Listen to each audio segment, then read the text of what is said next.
Welcome to the video series of the subject Object-Oriented Programming using Java. Myself, Hemali Shah. I am working as an assistant professor in LG Institute of Engineering and Technology. In this video lecture, I am going to create and execute your first Java program. And this particular topic is a part of unit number 1, Basics of Java. So let's start the programming by creating our first Java application.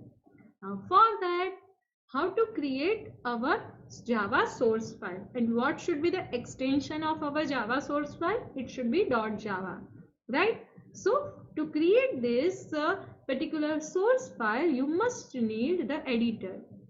We will use the Notepad++ because it is a developer friendly editor, so you can get some suggestions, you can copy the code that you have written, you can get the suggestions of the variables as well as loops, right? You can manage the brackets. That's why we will use the Notepad++. Otherwise you can go for the Notepad also, which is by default available, or you can use any text editor, right? And inside this text editor, we will create our Java source file. First of all, we will create this test.java file. .java is an extension of our source file, right? Now to create it, you have to write the syntax like this. Class is a keyword. Test, that we will give as a class name.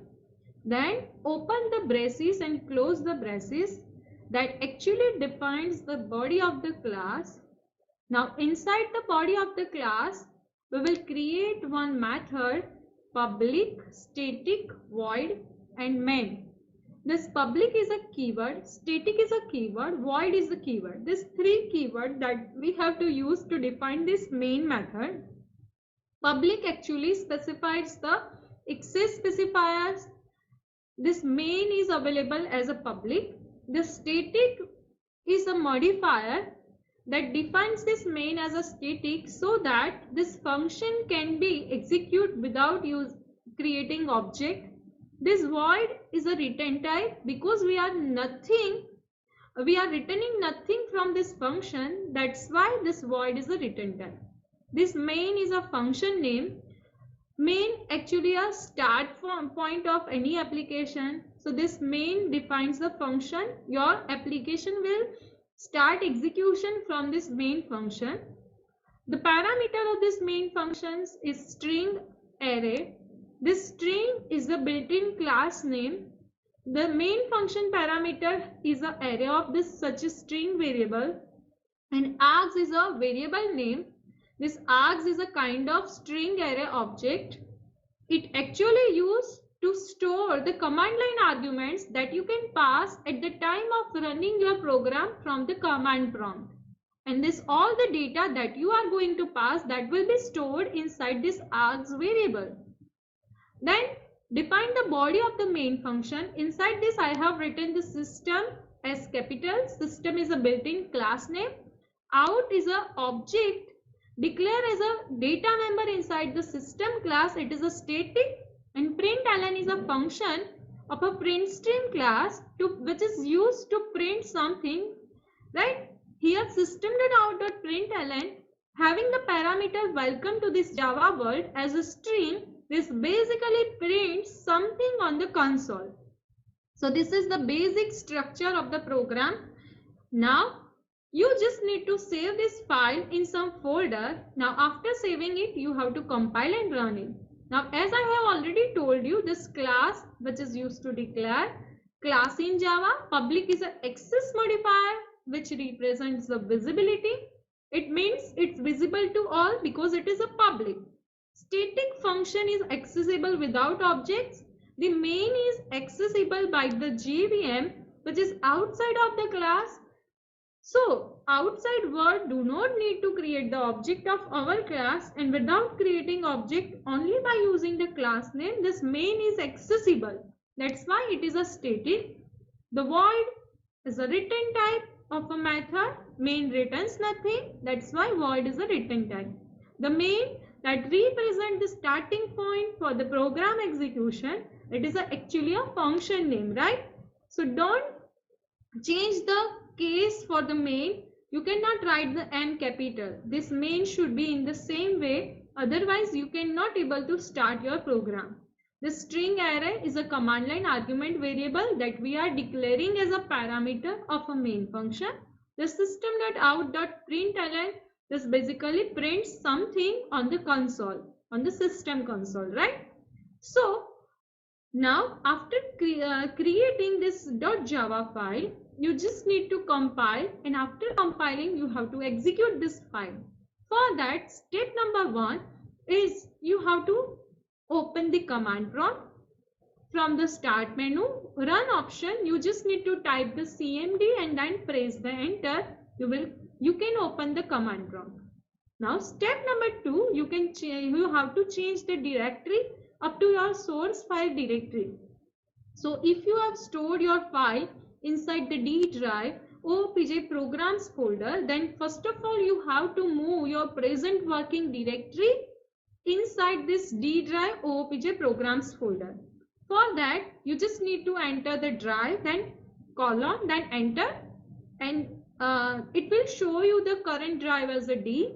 Now after changing the drive, you have to move inside your working in your folder directory where you have stored your source file. For that, you have to change directory. For changing directory, cd is a command. Cd then OOPJ programs is a folder where you have stored your file, right? So if you want the suggestions of this file name as well as directory name, you can use the tab. It automatically show you and automatically type the this directory name as well as file name, right? Now after changing the directory to your source file directory, you just need to compile your source file. For that, the command is javac. Then you just need to give the source file name. It actually generates the .class file in the same folder. This .class file actually stores the bytecode. This bytecode will be executed by your JVM, and to execute this bytecode, you have to run and execute your .class file by using the command java. Then just give the class name in which you have created this main function.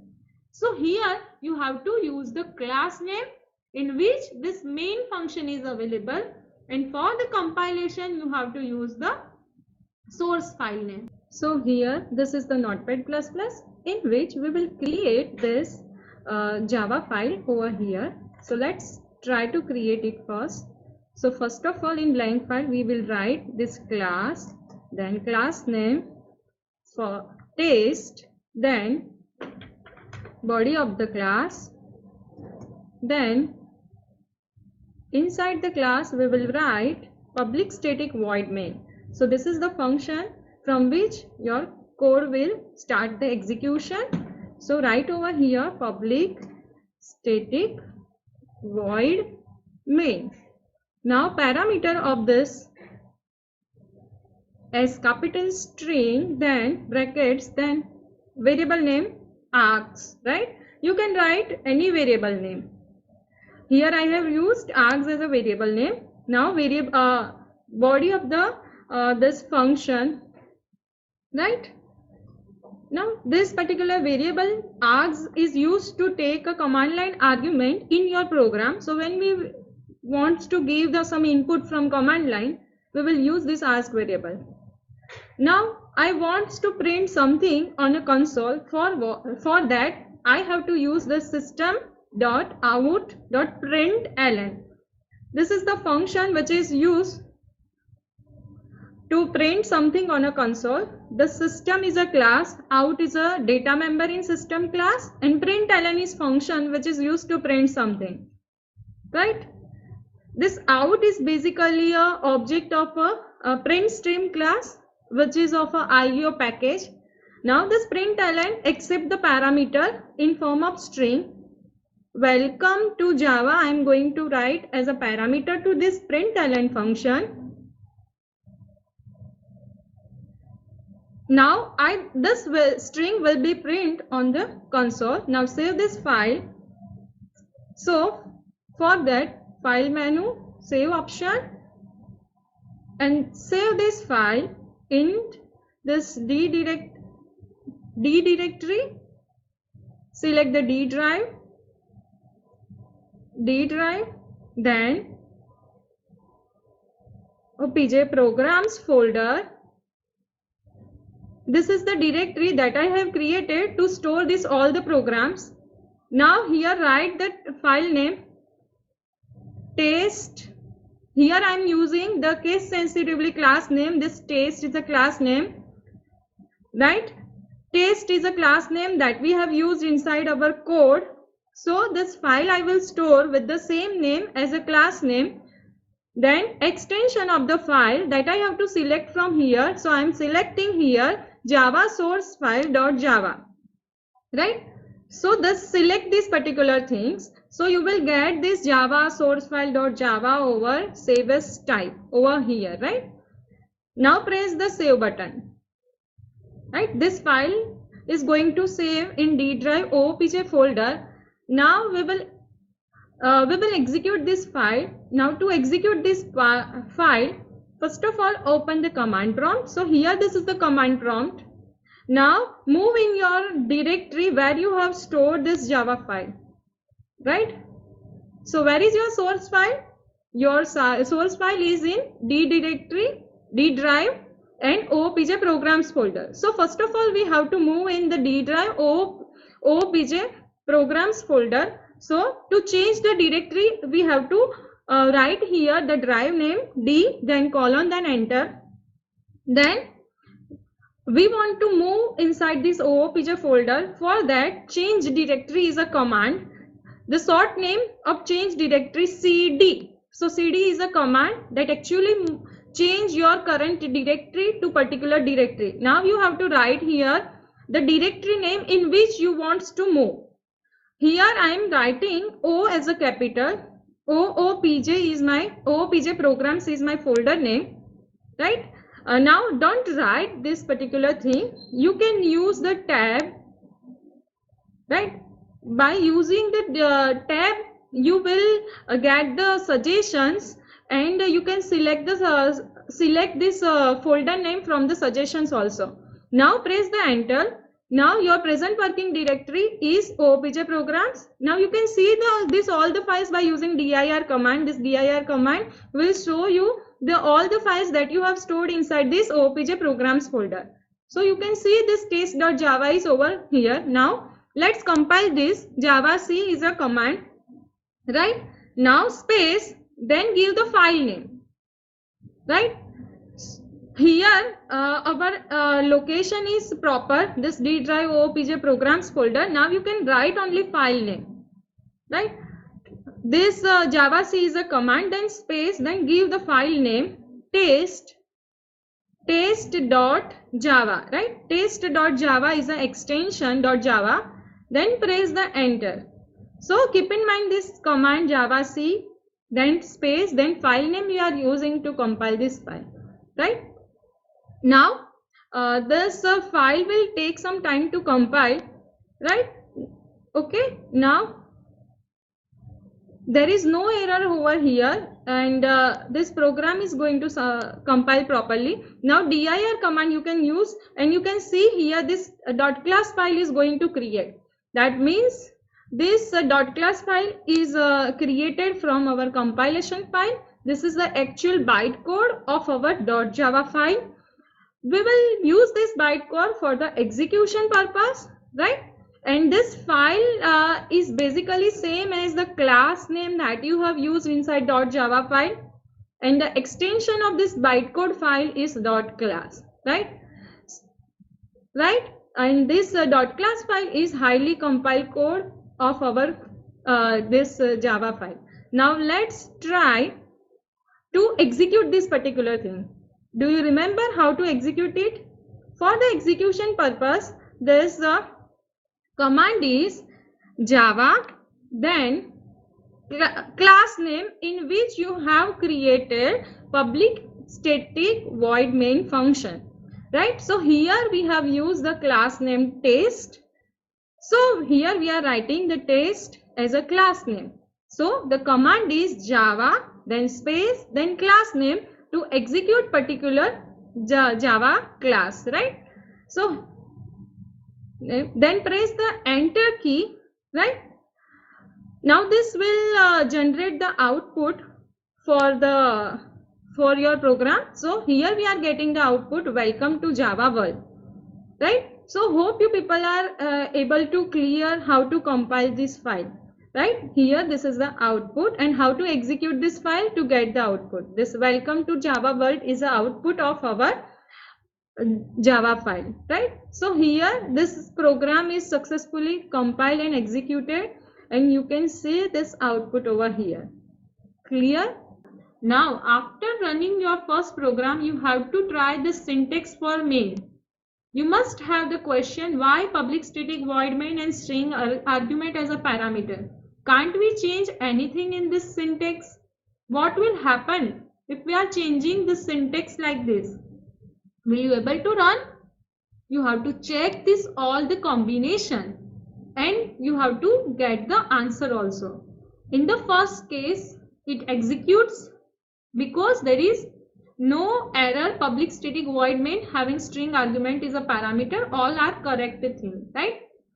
Second, I have used only space between string array and in the argument.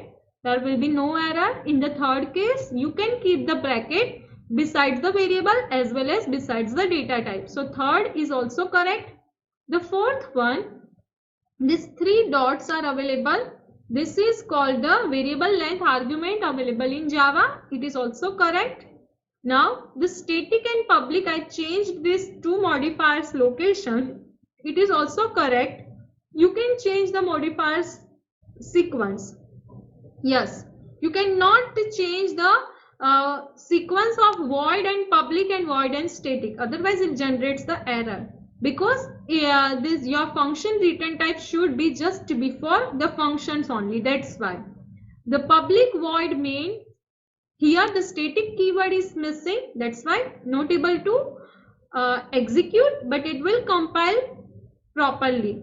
Now static and public is missing keyword. In that case, you can compile this code, but you will get the runtime error, main not found error you will get, right? Now in the last case, public void static, again you will get the syntax error, compile time error, because the void is a syntactically in the different space. It should be before the main function, that's why. So hope you will run this all the syntax and you will get the whether it should be a compile time error and whether it should be a runtime error or what error you are getting. So try this all the syntax for the public static void main. So thank you for watching this video. Thank you all of you.